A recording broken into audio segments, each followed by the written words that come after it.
All right, let's get into the second part of these strategies really briefly. Oops, sorry. So the second part, the fourth strategy is to look at the organization of the passage. Okay, how is it structured? The introduction, the body paragraphs, the conclusion.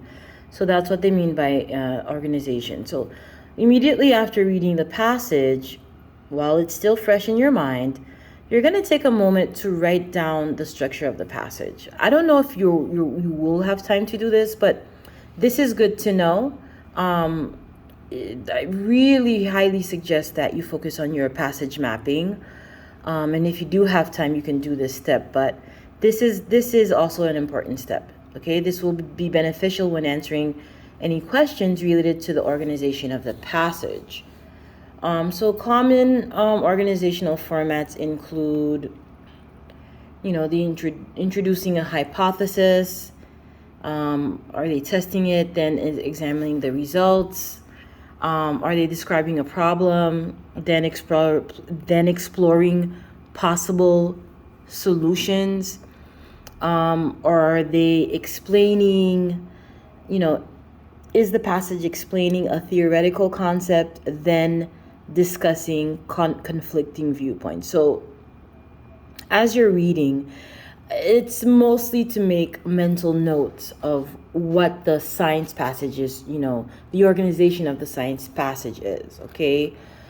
So that's the fourth strategy.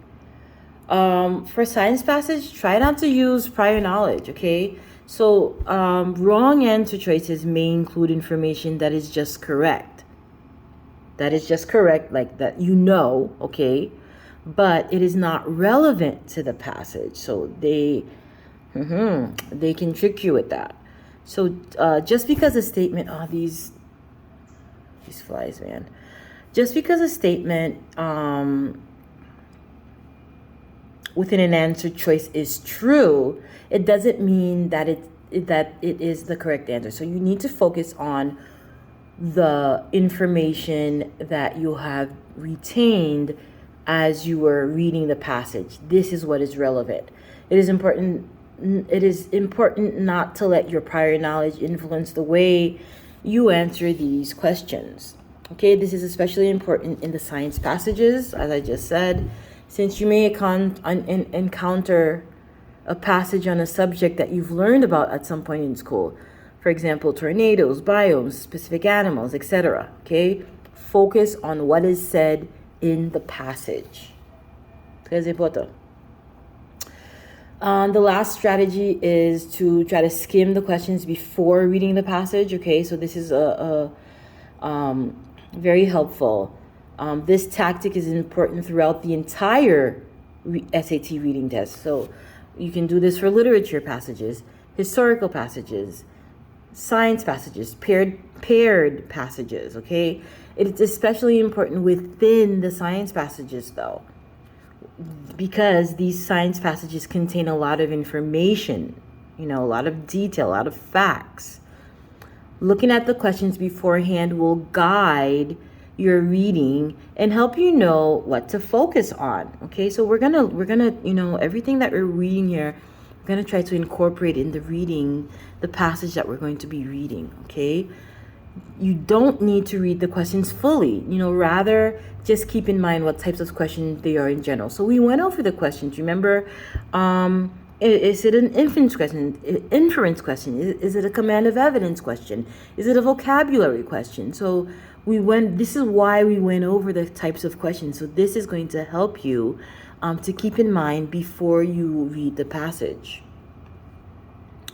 For example, if you notice that there is a question regarding organization, okay, just went over organization, you'll pay close attention to that while you're reading. If you notice a question that asks you about the definition of a term, the vocabulary questions, okay, you can read more carefully when you see that term mentioned. Okay, so this strategy is very important, guys.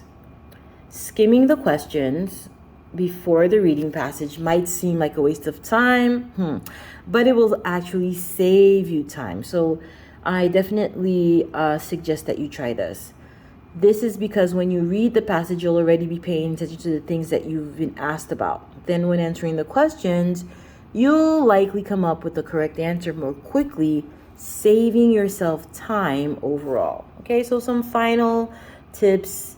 I didn't put the resources. So to do well on the SAT science passages, it will help if you become comfortable and confident reading science passages. So I don't know. Depending on what kind of science you have, you can read science passages, from your book, or I can most certainly assist with that. Okay, this could involve reading science writing on your own, then explain or summarizing it for a friend to improve your scientific analysis skills. Okay. Lastly, remember, the test involves paying attention to detail while still taking note of the big picture. The test makers are trying to get you to pick incorrect responses, so try to recognize there might be a trap. Make sure you enter the test with confidence. After all, you've taken the time to learn about... let me go back. Make sure you enter the test with confidence. After all, you've taken the time to learn about the structure of the test and the types of questions you'll encounter. Okay? This is what we've been doing overall, all along. For the day of the test, be sure you're well fed and well rested. Okay, so this was part 2. So part 3 is going to involve going over a science passage together. Okay, applying these strategies.